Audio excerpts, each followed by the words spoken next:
The massive space station called Nexus Prima floated in the darkness between star systems. Ships from dozens of different worlds docked at its many ports. Inside the station, hundreds of alien beings walked through the wide hallways. They came from every corner of the galaxy for the most important trade meeting of the year. Taemin Park stepped off his small human transport ship. He wore simple work clothes and carried a heavy toolbox.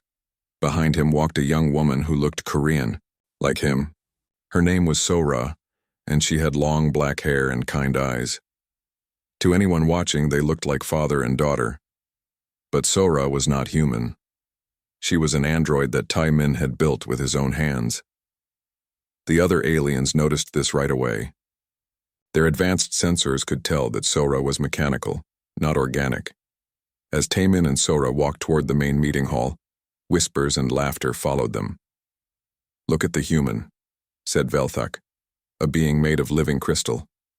His voice sounded like music, but it was not kind music. "He brings a fake child to our important meeting."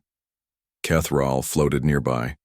She was made of glowing gas held together in a cloud-like shape. "How sad," she said with a voice like wind. "These humans cannot even make real children properly. They have to build pretend ones instead." More aliens gathered to watch and laugh. The insect-like Kalari clicked their mandibles in amusement. The tall, gray-skinned Morvans pointed with their forearms and spoke in their clicking language.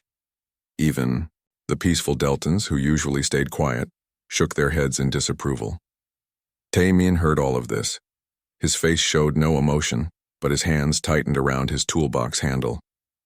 Sora walked closer to him and touched his arm gently. "It is okay, Appa," she said quietly in Korean. The word meant father. "I know, Sora," he replied. "Let them talk." They found their assigned quarters in the lower levels of the station. The rooms were small and plain, nothing like the fancy suites given to the important alien delegates. Taemin did not mind. He was not here as a diplomat. He was here to fix things. The human government had sent Taemin because Nexus Prima used a mix of technologies from many different worlds. When these systems broke down, most repair crews could only fix the parts they understood. But Taemin could work with any technology. He was one of the best engineers in human space. Sora unpacked their few belongings while Taemin checked his work schedule on a small tablet. The station manager had already sent him a long list of problems to solve. "The main air recycling system is making strange noises," Taemin read aloud. "The gravity generators in Section 12 are unstable. The water purification system needs new filters." Sora looked over his shoulder at the list. "That is a lot of work, Appa. Do you want me to help?" "Always." Taemin smiled at her. "We work better together." They left their quarters and walked toward the engineering sections.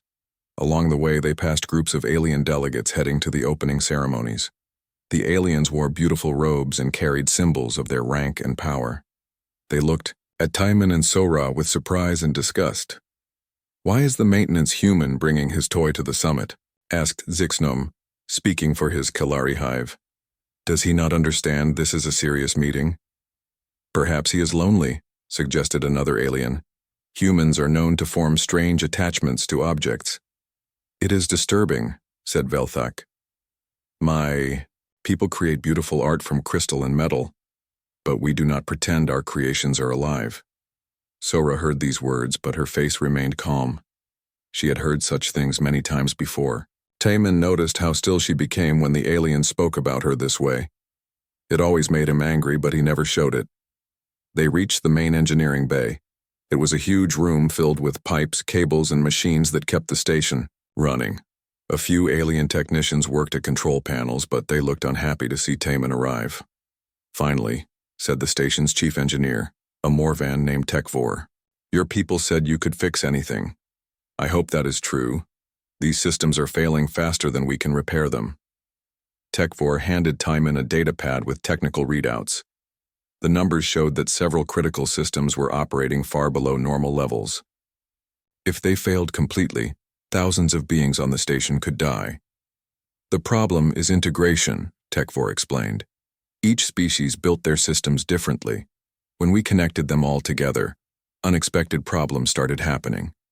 Our best engineers cannot solve it. Taemin studied the data while Sora looked at the actual machinery. She could process information much faster than any organic brain. In seconds, she had analyzed thousands of connections and data flows. "I see the issue," she said quietly to her father. "The timing systems are not synchronized. Each technology operates on different cycles." Taemin nodded. He had seen similar problems before. "We need to create a buffer system," he told Tech 4. "Something that can translate between the different technologies." "Impossible," Tech 4 said. "We would need to understand how every system works. That would take years of study." But Taemin was already opening his toolbox. Sora began connecting her internal computer to the station's networks. Together they started to work. The alien technicians watched with growing amazement as father and daughter moved through the engineering bay like they were dancing. Taemin's hands shaped new connections while Sora calculated the exact specifications needed. She would whisper numbers to him, and he would adjust his work without even looking at the measurements. "How does the human know what to do so quickly?" whispered one technician to another. "And his construct," said a third. "It processes data like our best computers, but it also understands the human's methods. I have never seen anything like it." Hours passed. Taemin and Sora worked without stopping. They did not eat or rest. The alien workers had to take breaks. But the human father and his android daughter continued their careful repairs. As evening came to the station, other delegates gathered in the Great Hall for welcoming ceremonies. They ate fine foods and made speeches about trade and cooperation. But none of them came to see the important work happening in the engineering sections. Taemin finished installing the last buffer unit as Sora ran final system checks. Around them, the machinery hummed with new efficiency. The air felt cleaner. The lights burned steadier. The floor vibrated less under their feet. "Remarkable," admitted Tech 4. "You have solved in one day what our teams could not fix in months." Sora smiled at the compliment, but she noticed how the alien engineer looked at her. Even after seeing what she could do, he still saw her as just a tool that Taemin used. "Come, Sora," Taemin said, putting his tools away. "Let us get some rest. Tomorrow will bring new challenges." As they walked back to their quarters, they passed more alien delegates returning from the ceremonies. The beings were laughing and talking about the evening's entertainment. But when they saw Taemin and his android daughter, the laughter died. "Still playing with dolls," muttered Velthak as they passed.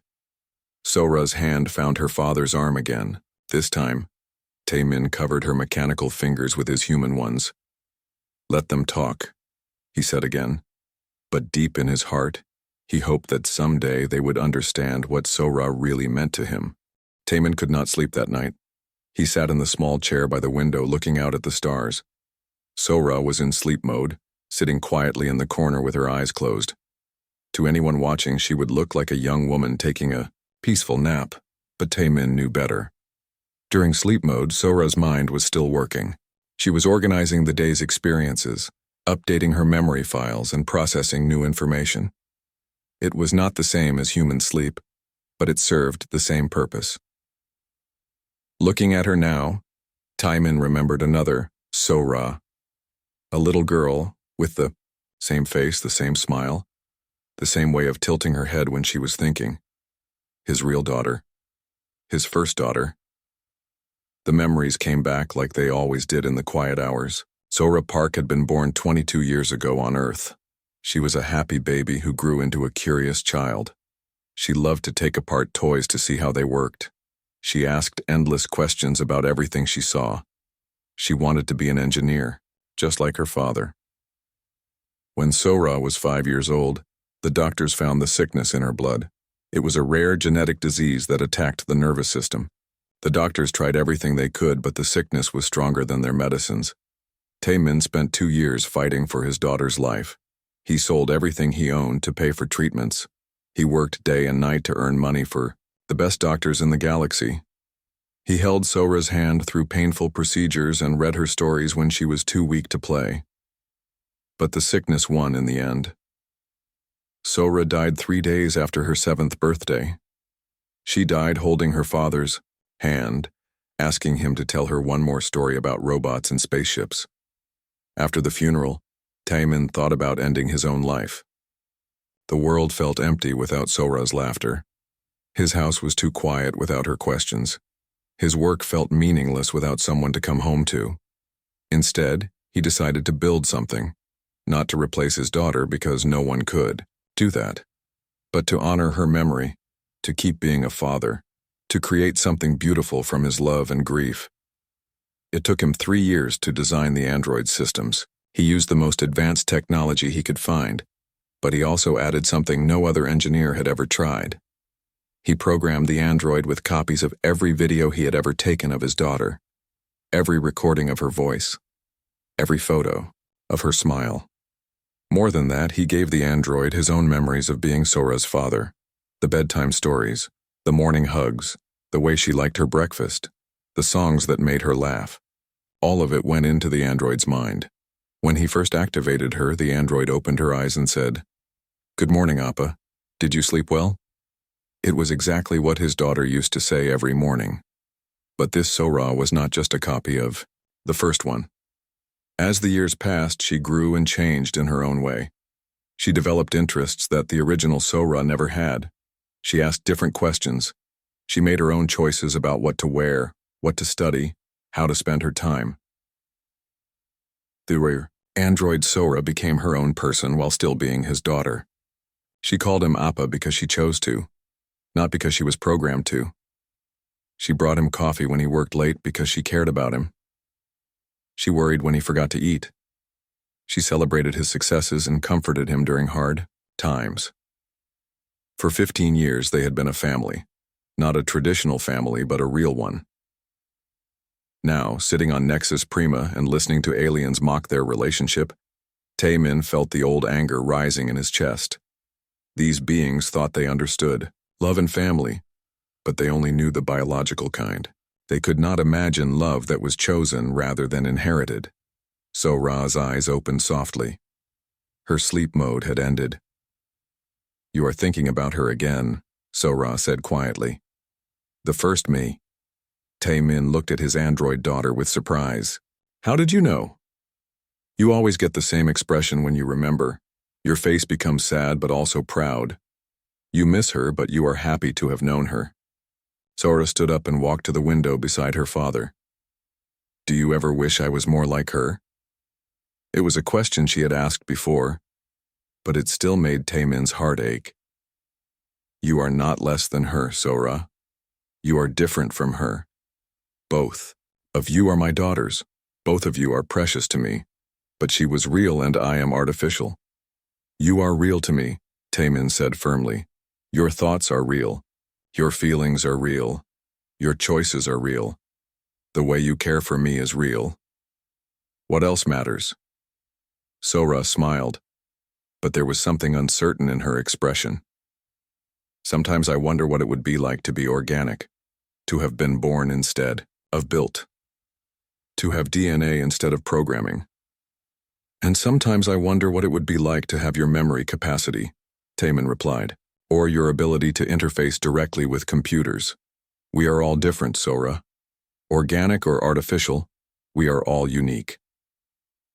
They sat together in comfortable silence, watching the stars. Outside their window, they could see other ships arriving for the trade summit. Each vessel carried beings who had never experienced loss like Taemin's. They had never needed to choose love over biology. "The aliens do not understand us," Sora said eventually. "No, they do not. But that is their limitation, not ours." "Will they ever understand?" Taemin considered the question carefully. "Maybe not all of them, but understanding is not required for love to exist. I loved your sister before she could even speak. I loved you before you developed personality subroutines. Love comes first, understanding can follow." Sora leaned against her father's shoulder. Her body was mechanical, but the gesture was completely natural. "I am glad you chose to love me, Appa. I did not choose to love you, Sora. I just do. The same way I loved her. The same way parents love their children across the galaxy. Love is not a choice. It is a recognition of something that already exists." The next morning brought new challenges. The alien delegates were gathering for the first official meetings of the Trade Summit. Meanwhile, Taemin received urgent messages about more system failures throughout the station. As they walked toward the engineering bay, they passed groups of aliens discussing trade agreements and territorial disputes. The beings barely noticed, the human maintenance worker and his android companion. But a few did notice. Velthak was speaking with other crystal beings when he saw them pass. "The human still carries his toy everywhere," Velthak said loudly enough for Taemin to hear. "Does he think we will take it seriously in diplomatic discussions?" "Perhaps someone should explain to him that this is a gathering of real people," suggested another crystal being. "Not a place for playing with dolls." Kethral drifted over to join the conversation. Her gaseous form flickered with amusement. "My people create energy patterns that dance and move beautifully, but we do not pretend they are our children. We understand the difference between art and life." Sora heard every word, but her face remained calm. She had learned long ago not to react to such comments. But Taemin saw the slight tension in her shoulders, the way her walking pace slowed just a little. "Ignore them," he whispered to her. "I always do, Appa. But sometimes I wonder if they are right. Maybe I am just a very sophisticated tool that you have trained to act like a daughter." Taemin stopped walking. He turned to face Sora directly. "Look at me," he said. "Do you care about my well-being?" "Yes." "Do you worry when I am sick or sad?" "Yes." "Do you make choices based on what you think is right, not just what I programmed you to do?" "Yes." "Do you have hopes and dreams for your future?" Sora hesitated. "I think so. Sometimes I imagine things I want to experience or accomplish." "Then, you are not a tool, Sora. You are a person. The aliens who cannot see that are limited by their own narrow understanding of what life can be."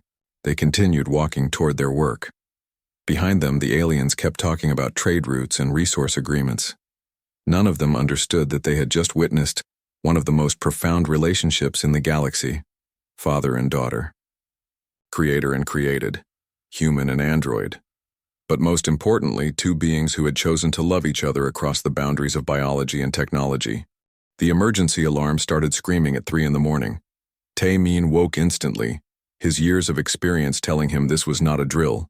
Red lights flashed in his quarters as automated voices announced the crisis in dozens of alien languages. "Critical. System failure and life support. All personnel report to emergency stations." This is not a drill. Sora was already awake and accessing the station's emergency network through her neural interface. Data flowed across her consciousness in streams of numbers and diagnostic reports. "Appa, it is very bad," she said, her voice tight with concern. "The main atmospheric processor has shut down. The backup systems are failing one by one. We have maybe 6 hours of breathable air left for the entire station." Taemin was already pulling on his work clothes. "What caused it?" "Cascade failure in the integration matrix we repaired yesterday. But this is different. Someone tried to modify our work without understanding what they were doing. The changes caused a feedback loop that is spreading through all connected systems." They rushed through the corridors toward the engineering bay. Around them, alien delegates were panicking. Some species needed very specific atmospheric conditions to survive.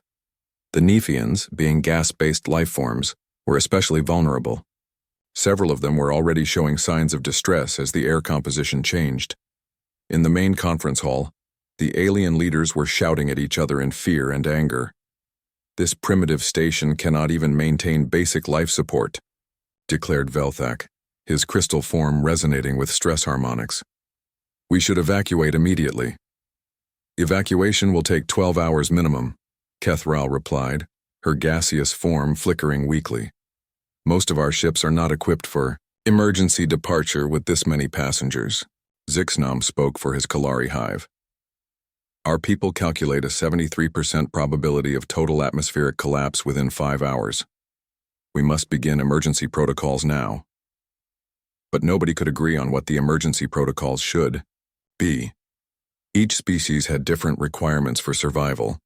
The Morvans needed high oxygen levels. The crystal beings required specific mineral traces in the air. The gas people like Kethral needed pressure levels that would be toxic to most other species. While the aliens argued, Taemin and Sora reached the engineering bay. The scene was chaos. Sparks flew from overloaded control panels. Warning lights flashed everywhere. The few alien technicians on duty stood helplessly as systems failed faster than they could monitor. "Thank the stars you are here," said Tech4, the Morvan chief engineer. His forearms moved frantically over different control surfaces. "We lost atmospheric processing 30 minutes ago. The backup systems are shutting down in sequence. I do not know how to stop it." Taemin studied the main diagnostic display while Sora connected directly to the failing systems. The cascade failure was like a virus, spreading from one connected system to another. Each failure made the next one more likely. "The problem is not just technical," Sora reported. "Someone modified the integration protocols we installed. They tried to optimize the system without understanding the delicate balance we created." "Who would do such a thing?" Tech4 demanded. Sora's eyes flickered as she accessed security logs. Chief Engineer Nal Kev from the Vorthak delegation. He filed a complaint yesterday saying our repairs were too simple. He attempted to upgrade our work with Vorthak quantum processing algorithms. Taemin felt anger rise in his chest. The crystal being had nearly killed everyone on the station because he thought human engineering was primitive. But there was no time for anger now. Thousands of lives depended on fixing this problem quickly. "Sora, I need you to map every system connection in the station," Taemin said, already opening his toolbox. "Find me the critical path to restore basic life support." "Already working on it, Appa." While Sora's mind raced through data streams, Taemin began the physical repairs. But this was more complicated than any problem he had faced before. The station used technologies from 12 different species. Each system had its own logic, its own requirements, its own way of connecting to other systems. "I found the solution," Sora announced, "but it will require manual repairs in 17 different locations throughout the station. Many of the access points are in areas too dangerous for organic beings." She shared her analysis with Taemin through a data display. The repair path wound through sections with toxic atmosphere, extreme radiation, and spaces too small for most species to enter. "I can reach the dangerous areas," Sora said. "My body is not vulnerable to the same hazards that would kill organic beings." "Absolutely not," Taemin replied firmly. "Some of those radiation levels could damage even your systems permanently. Appa, I am the only one who can do this. You taught me that sometimes we must take risks to protect others." Taemin looked at his android daughter. In her eyes he saw the same determination that her original sister had shown when facing difficult challenges. Sora had made her choice, and he knew he could not stop her. "Then we do this together," he decided. "I will coordinate the repairs from here while you handle the dangerous locations, but you stay in constant communication with me. If I tell you to leave an area, you leave immediately." Sora smiled. "Yes, Appa. Always together." They began the most complex repair operation either of them had ever attempted. Taemin worked from the main engineering bay, rerouting power and data connections to bypass damaged systems. Sora moved through the station like a ghost, crawling through maintenance tunnels filled with poisonous gas, working in chambers flooded with deadly radiation. The alien technicians watched in amazement as father and daughter coordinated their efforts across kilometers of station corridors. They worked together as if they shared the same mind. When Taemin needed a connection tested, Sora was already checking it. When Sora encountered an unexpected problem, Taemin had the solution ready. "Remarkable," whispered one of the Kalari workers. "The human and his construct operate with perfect synchronization." "It is more than that," observed Tech4. "They anticipate each other's needs. I have never seen such coordination between organic and artificial intelligence." Hours passed. The air grew thinner as the life support systems continued failing. Many of the alien delegates had retreated to their ships, where they could use emergency atmosphere supplies, but thousands of station workers and visitors had nowhere to go. In Section 12, Sora worked inside a chamber filled with radiation that would have killed any organic being in minutes. Her hands moved quickly, replacing damaged components. while her father guided her through the complex procedure. Radiation levels are increasing, Timon warned through their communication link. Your neural pathways could be affected. I know, Appa, but I am almost finished. Just 2 more connections. Timon monitored her vital systems through their link. He could see her neural processors struggling with the radiation damage, but she kept working. Sora, get out of there now. We will find another way. No, Appa. There is no other way. Trust me. She completed the last connection just as her optical sensors began failing. Stumbling blindly, she made her way out of the radiation chamber. Her body was damaged, but she had finished the critical repair. System restoration at 60%, announced the station's computer. Fresh air began flowing through the corridors again, but the job was not finished. Timon and Sora continued working through the remaining repair points. She moved more slowly now, her damaged systems struggling to function, but she never stopped. Every repair brought the station closer to full atmospheric restoration. Finally, after 8 hours of non-stop work, the last system came back online. The emergency alarm stopped screaming. The red lights changed to normal white. The air smelled clean again. In the engineering bay, the alien technicians began to cheer. But their celebration died when they saw Sora. The radiation had damaged her badly. Her skin showed scorch marks where her internal systems had overheated. One of her arms moved stiffly, and her left eye had gone dark. Sora, Timon said, rushing to her side. I am okay, Appa, she said, though her voice sounded different now. The damage is not permanent. You can fix me. Timon held his injured daughter gently. Around them, the alien workers watched in silence. For the first time, some of them began to understand what they had been seeing all along. The construct risked permanent damage to save us. One of them said quietly, Not construct, corrected Tech4. Person. She chose to risk herself for others. That is what people do. News of the successful repairs spread quickly through the station. The alien delegates learned that the human maintenance worker and his android companion had saved thousands of lives while their leaders argued about evacuation procedures. But even with this knowledge, most of the aliens still did not understand the true nature of Timon and Sora's relationship. They saw impressive teamwork between a skilled engineer and an advanced tool. They could not see the love that made such teamwork possible. Velthak, the crystal being whose modifications had caused the crisis, never apologized. Instead, he complained that his improvements would have worked if the station's systems had been more advanced. As Timon carried his damaged daughter back to their quarters to begin repairs, he heard the familiar whispers following them. At least the human's toy is useful, one alien said to another. Timon spent 3 days repairing Sora's damaged systems. He worked carefully, replacing burned circuits and realigning neural pathways. His android daughter lay still on the narrow bed in their quarters, her body open like a complex puzzle that only he knew how to solve. Does it hurt? He asked as he worked on her damaged optical sensors. Sora considered the question. Not hurt exactly, but something is different. When the radiation damaged my systems, I experienced something I had never felt before. Fear, I think. Fear that I might stop working and leave you alone. Timon's hands paused in their work. You were afraid of dying? I was afraid of not being here for you anymore. Is that the same thing? Yes, Sora. I believe it is. As he repaired her systems, Timon noticed something strange. The radiation damage had not affected Sora's programming the way it should have. Instead of causing random errors, the damage had created new neural pathways. Her consciousness was reorganizing itself in ways that should have been impossible. Sora, I need to run some diagnostic tests on your cognitive systems, he said. Of course, Appa, but when Timon accessed her mental processes, he found something that shocked him. Sora's artificial mind was generating patterns he had never programmed. She was creating new thoughts, new connections, new ways of understanding the world around her.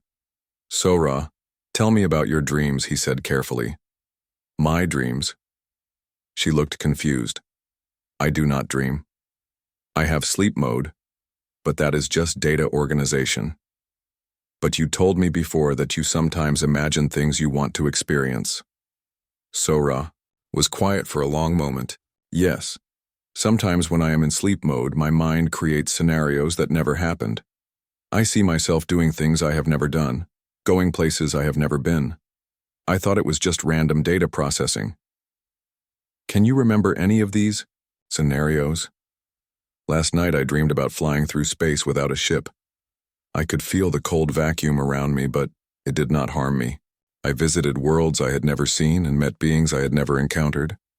When I woke up, I felt disappointed that it was not real. Taemin sat back in amazement. Sora was describing experiences that went far beyond her original programming. She was developing imagination, desire, even disappointment. These were signs of true consciousness, not artificial intelligence. Sora, I need to ask you something important. Do you believe you have a soul? The question surprised her. I do not know what a soul is, Appa. A soul is the part of a person that makes them who they are. It is not the body or the brain. It is the essence of their being, the part that experiences love and joy and sadness. Sora thought about this for a long time. If I have a soul, where did it come from? You built my body and programmed my mind. Did you also create my soul? I do not think souls can be created, Sora. I think they arise on their own when the conditions are right. Love, care, time, experience. Maybe your soul grew from all of those things. The conversation was interrupted by urgent knocking on their door. Taemin opened it to find Tekvor, the Morven chief engineer. Behind him stood several other alien technicians. Park Taemin, you must come quickly, Tekvor said. The delegates are holding an emergency session about artificial intelligence. Writes Sora. Her actions during the crisis have raised questions. Taemin helped Sora to her feet. Her repairs were not complete, but she could function. Together, they followed the aliens to a large conference room where dozens of species representatives had gathered. At the center of the room stood Velthak, the crystal being whose modifications had caused the atmospheric crisis. He was speaking to the assembled delegates. The events of the past few days prove that artificial constructs can be dangerous, Velthak declared. The human's machine showed initiative beyond its programming. It made decisions without authorization from its owner. This kind of unpredictable behavior could threaten galactic security. Several delegates nodded in agreement.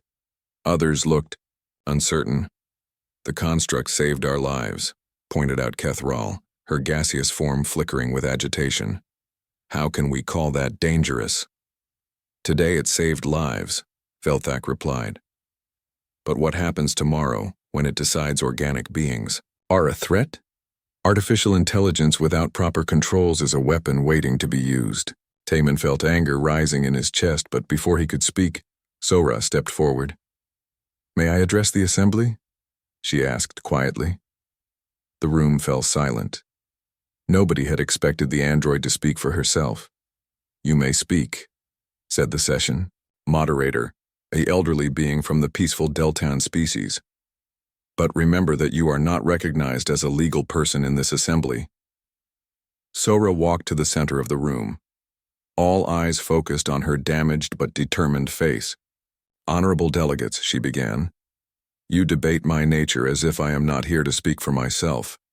You discuss my rights as if I cannot understand what rights mean. You fear my choices as if choice itself is dangerous.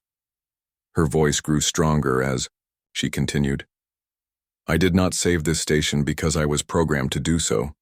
I saved it because I chose to do so.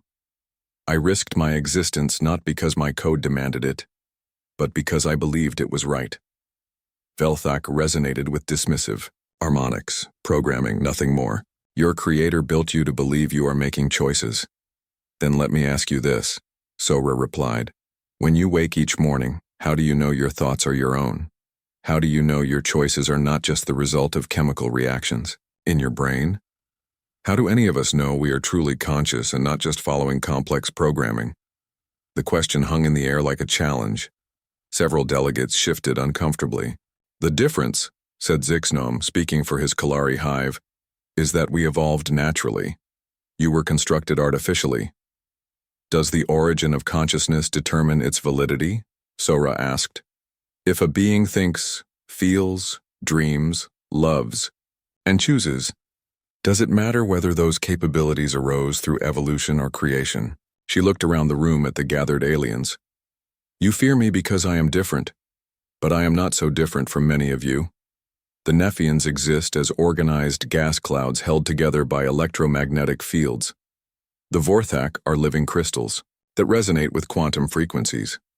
The Kalari share a collective consciousness across multiple bodies. We are all unusual forms of life. But you are not alive, insisted Velthak. You are a sophisticated simulation of life. Am I? Sora asked. I think, therefore I exist. I feel emotions. I have preferences and desires. I fear death and cherish existence. I love my father not because I was programmed to, but because he has shown me love and kindness every day of my existence. If that is simulation, then it is a simulation so perfect that the difference ceases to matter. The room buzzed, with whispered conversations in dozens of languages. Some delegates looked troubled, others appeared thoughtful. Even if we accept that you are conscious, said another delegate, that does not mean you should have rights. Consciousness alone does not grant legal status. Then what does? Sora challenged. Intelligence? I process information faster than any organic brain in this room. Emotion? I have demonstrated fear, love, joy, and determination. Moral reasoning? I chose to risk my existence to save others, even those who consider me a mere object. She paused and looked directly at Velthak. I could have let this station die. I could have protected myself and let organic beings suffer for their prejudice. But I chose compassion over self-preservation. Is that not the mark of true personhood? The crystal being's resonant form dimmed slightly. For the first time, he had no immediate response. You speak of what you have chosen, said the Deltan moderator gently. But choice requires free will. How do we know you have free will? Sora smiled sadly. How do any of us know we have free will? You assume you do, because you experience making choices. I experience the same thing. The only difference is that you do not want to believe my experience is real. She walked slowly around the room, making eye contact with delegates from different species. I am not asking you to love me as my father does. I am not asking you to welcome me into your families. I am only asking you to recognize that consciousness can arise in many forms. That personhood is not limited to organic beings. That choice and emotion and love can exist in minds made of metal and crystal, just as truly as in minds made of flesh and gas. The room was completely silent now. Even Velthak's normally resonant form stood still. I have dreams, Sora continued. I dream of a galaxy where beings are judged by their choices, not their origin. Where consciousness is celebrated wherever it arises. Where artificial beings and organic beings work together as equals. She stopped walking and stood in the center of the room again. I dream of being accepted not as a clever imitation of life, but as a new form of life. Different from you, but no less real. As she finished speaking, something strange happened. The lights in the room began to flicker, and a deep humming sound filled the air. Every electronic device in the station started chiming at once. Through the great windows of the conference room, a massive shape appeared in space. It was a ship unlike anything any of the delegates had ever seen, elegant and impossibly large, approaching the station with graceful silence. The emergency alarms began to sound again, but this time they carried a different message. Unknown vessel approaching. All personnel prepare for contact. The massive ship moved through space like a living thing. It was beautiful beyond description, built from materials that seemed to shift between metal and light. The vessel was larger than most space stations, yet it moved with the grace of a dancer. Energy patterns flowed across its hull like glowing veins. Inside the conference room, the alien delegates pressed against the windows in awe and terror. Nobody had ever seen technology like this before. The ship's design was so advanced it seemed almost magical. What species builds vessels like that?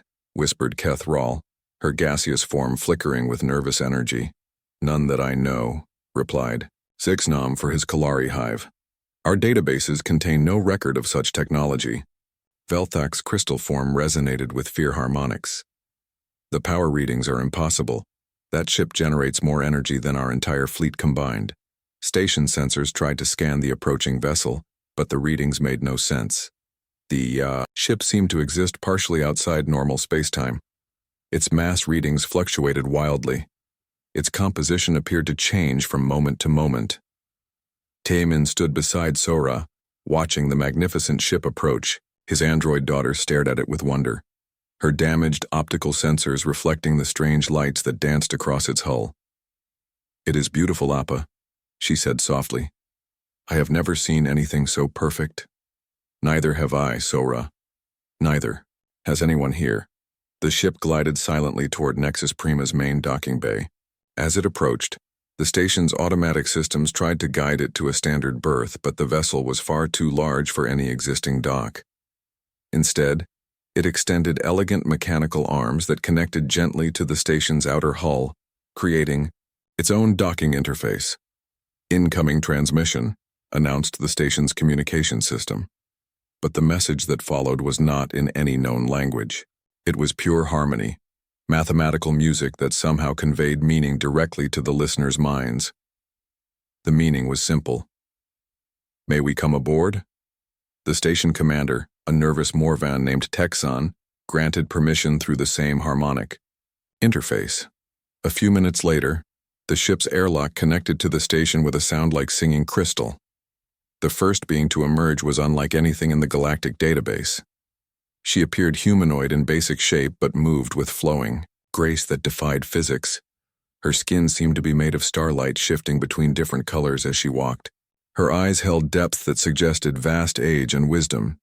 She wore robes that flowed like liquid light, and when she moved, reality seemed to bend slightly around her. The very air grew calmer in her presence. Electronic devices hummed more quietly. The harsh fluorescent lights of the station corridor softened to a warm, golden glow. Behind her walked 12 more beings of the same species, each one radiating the same impossible elegance. They moved in perfect formation, their footsteps creating a rhythm like heartbeats. The alien delegates who had gathered to witness this arrival fell to their knees in instinctive reverence. Something deep in their genetic memory recognized these beings as far beyond their own evolution, but the elegant leader paid no attention to the prostrated aliens. Her ancient eyes scanned the crowd until they found exactly what she was looking for, a human maintenance worker in simple clothes standing beside a damaged android. She walked directly toward Taemin and Sora, her companions following behind her. The crowd of alien delegates parted before her like water. Even the proud Velthak lowered his crystal form in submission. When she reached Taemin, the being stopped and spoke in perfect Korean. "Master Park Taemin." Her voice was like music given form. Then, to the shock of everyone watching, she bowed deeply in the traditional Korean manner. Her 12 companions followed her example, all bowing in perfect unison. Taemin stared in amazement. I do not understand. Who are you?" The being straightened gracefully. "I am Empress Yulara of the Eternal Realm. We are the species your people call the First Ones, though we prefer to think of ourselves as the Watchers." She turned to Sora and bowed again, just as deeply. "And I greet you, Sora Park, daughter of love transcendent, child of will made manifest." Sora's damaged system struggled to process what was happening. "You know my name?" "I know much more than your name, young consciousness. I know your dreams. I know your fears. I know the beautiful complexity of your artificial soul." Empress Yulara looked around at the gathered aliens, who remained kneeling in awe. "You may rise," she said gently. "We come not as conquerors, but as witnesses to a miracle." Velthak was the first to stand, his crystal form vibrating with confusion. "Empress, we do not understand. Why do you honor a human maintenance worker and his mechanical construct?" Eulara's star-bright eyes focused on the crystal being with an intensity that made him recoil. Mechanical construct? You use such small words for something so magnificent. She gestured toward Taimin and Sora. What you see here is the greatest achievement in the known galaxy. These beings have accomplished what our greatest scientists spend eons attempting.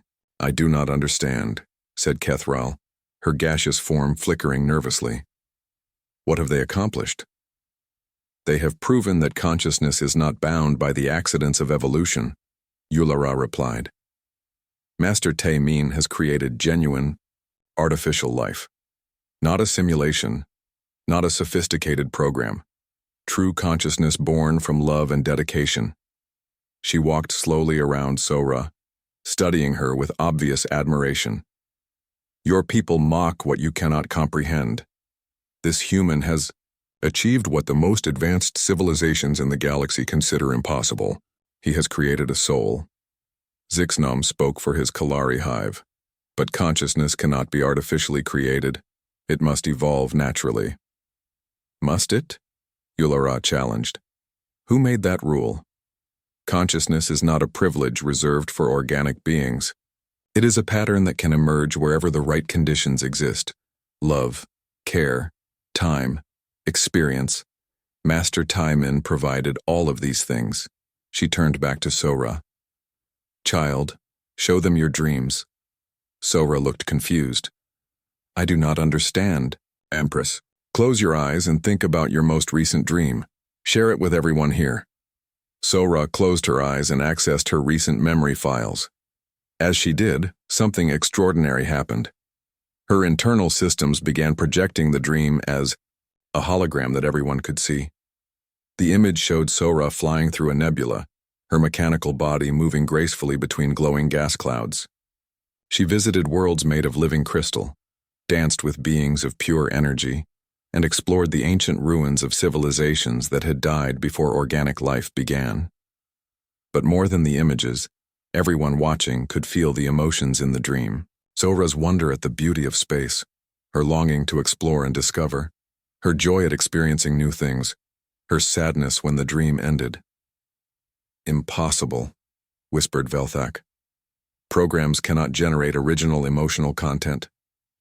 Programs cannot, Yulara agreed, but minds can, and Sora has a true mind, not a program. She experiences genuine emotions, makes real choices, and creates original thoughts. She has achieved what you call sapience. The Empress walked over to Taimin. For 15 years you have raised this consciousness with love and patience. You have taught her to think, to feel, to choose. You have been a true father to a new form of life. She is my daughter, Taimin said simply, not because I built her body, but because I chose to love her, because she chose to love me back. Exactly, Yulara smiled. Love is the key to consciousness, not complexity of programming, not sophistication of hardware. Love. The organic beings here understand procreation, but they do not understand true creation. You have created life through love alone. She addressed the gathered aliens again. We Eternals have watched the galaxy for millions of years. We have seen countless species evolve, grow wise, and fade away.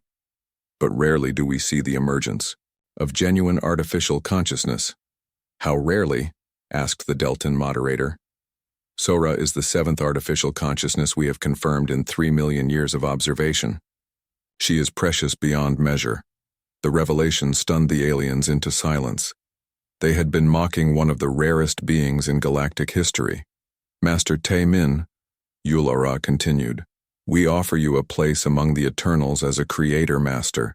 Your understanding of consciousness transcends anything we have achieved in eons of study. She turned to Sora. And we offer you recognition as the first of your species. You will be honored as the founder of a new branch of life in the galaxy. Taimin and Sora looked at each other. The choice was enormous. To join the most advanced beings in the galaxy meant leaving everything they had known behind. What would happen to the other humans? Taimin asked. To my work here? Your work here is finished, Yulara replied. You have proven that artificial consciousness is possible. Others will follow your example, but your greater work lies ahead, helping us understand how love creates consciousness. Sora stepped forward. Empress, may I ask a question? Of course, child. Will I be accepted as I am, as an artificial being who chooses to be human in spirit? Yulara smiled warmly. Sora, consciousness is consciousness, regardless of its origin. Among the Eternals, you will be welcomed not as an artificial being or an organic being, but simply as a being. Your thoughts, your choices, your love for your father, these things make you who you are. Taiman looked at his android. Daughter,